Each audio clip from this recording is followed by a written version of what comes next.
நபி ஸல்லல்லாஹு அலைஹி வஸல்லம் அவர்களிடத்துல சஹாபாக்கள் கேட்கிறாங்க, யா ரசூலல்லாஹ், எவருடைய இஸ்லாம் மிகச் சிறந்தது, அதாவது மிக சிறந்த முஸ்லிம் யார் என்பதாக சஹாபாக்கள் கேட்கிறாங்க.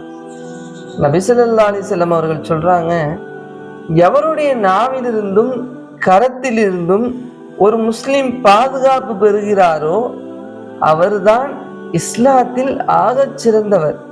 சிறந்த முஸ்லிம் என்றால் அவர்தான்.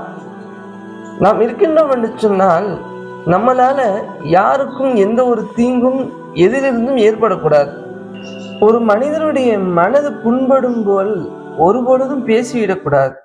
நம்மளுடைய கரத்தை கொண்டும் யாருக்கும் எந்த ஒரு ஆபத்தும் எந்த ஒரு தீங்கும் ஏற்பட்டு விடக்கூடாது. இதுதான் இஸ்லாம் நமக்கு கற்று தருகின்றது.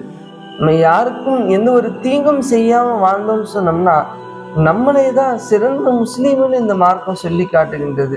அல்லாஹ் ஜல்ல ஷானஹு தஆலா மனிதர்களுக்கு யாருக்கும் எந்த ஒரு தீங்கும் செய்யாமல் நம் நாவால் நம்மளுடைய கரத்தால் எந்த ஒரு தீங்கும் செய்யாமல் வாழக்கூடிய பாக்கியத்தை அல்லாஹ் நம் அனைவர்களுக்கும் தருவானாக. ஆமீன். அஸ்ஸலாமு அலைக்கும் வரஹ்மத்துல்லாஹி வபரகாத்துஹு.